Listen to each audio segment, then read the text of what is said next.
There's a silent assassin that kills more dreams than failure ever could. It doesn't roar. It whispers. 3 quiet words that seem harmless. I'll do it later.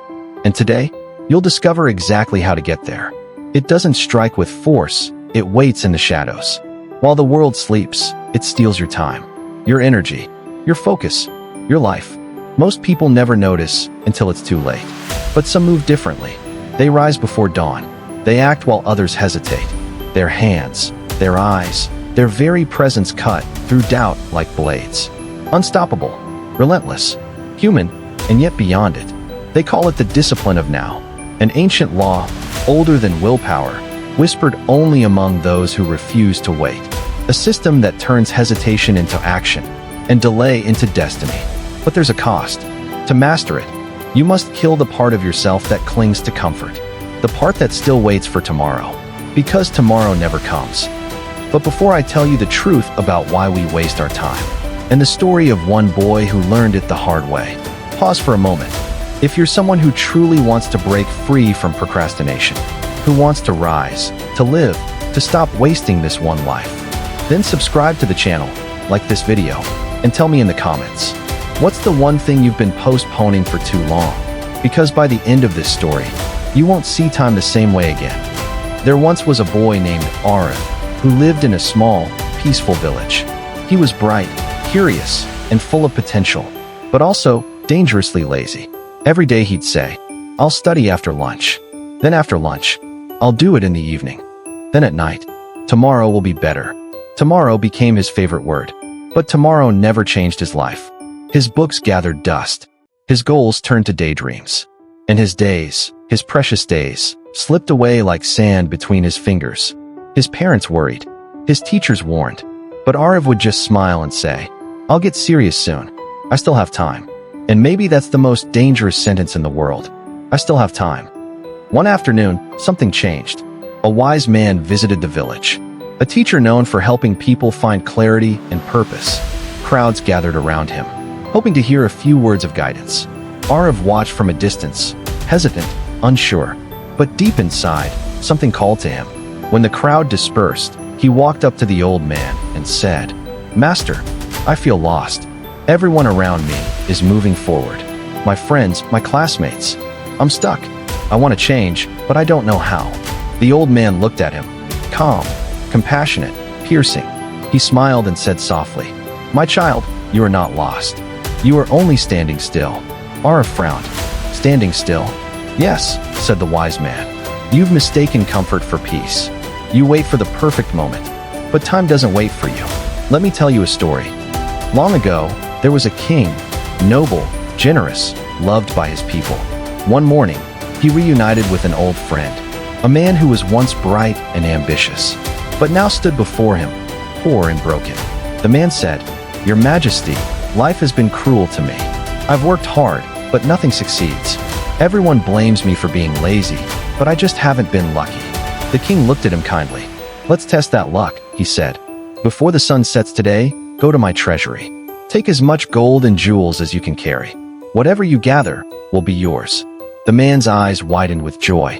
He bowed deeply and ran home to tell his wife. She shouted with excitement, "Go now, before it's too late." But he smiled and said, "I can't go on an empty stomach. Let me eat first." So he ate, slowly, lazily, telling himself there was plenty of time.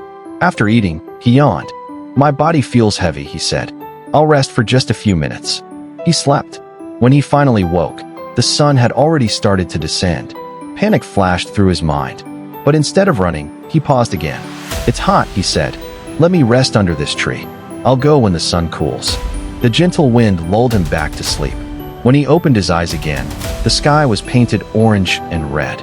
He jumped up and ran, heart pounding, lungs burning. But it was too late. The palace gates were shut. The treasure was gone. And so was his chance. The king watched from the balcony and whispered to his guards, "Lock the gates. The man who cannot value time is not ready for fortune." As the wise man finished the story, silence filled the air. Lior sat frozen, his heart heavy. He understood. He wasn't unlucky. He wasn't cursed. He was simply asleep while life passed him by. The wise man placed a hand on his shoulder. "My child, The treasure you've been missing isn't gold. It's time. Every day, the universe gives you 24 bags of diamonds. Most people trade them for dust. Those words struck him deeper than any lesson in school ever could. The next morning, Arav woke before sunrise. He opened his books. He focused. He worked. It wasn't easy. His old habits pulled him back. There were mornings he wanted to give up. Days when procrastination whispered, just one break, just one scroll, just one nap. But each time he felt himself slipping, he remembered the story. The man who missed the treasure because he waited too long. And slowly, something began to change. His mind grew stronger. His focus sharpened. Discipline replaced delay. Weeks turned to months. And one day, Arav realized. He no longer said, "I'll do it tomorrow." He just did it. Today, his life transformed. Not because of luck, but because he finally respected time. Modern science says the same thing.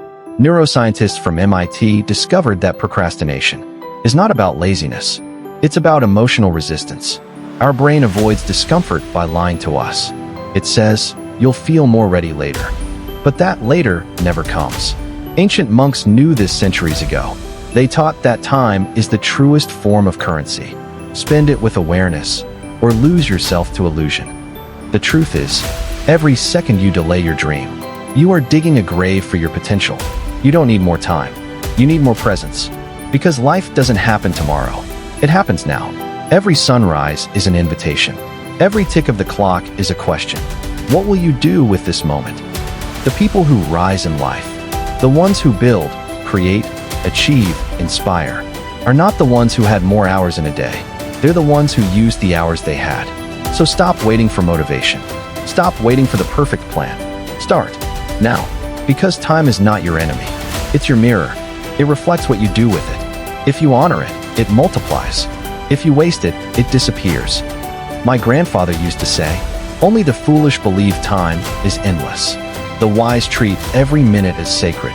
A passenger who misses a train by 1 minute knows the value of a minute. A student who fails by 1 mark knows the value of an hour. A parent who loses a moment with their child knows the value of a lifetime. Don't wait to learn the value of time through regret. Learn it through action. Respect it. Use it. Guard it like treasure. If this story shifted something inside you, subscribe for more. And tell me in the comments, what's the one thing you'll stop postponing today? Because your treasure is waiting, but only until sunset.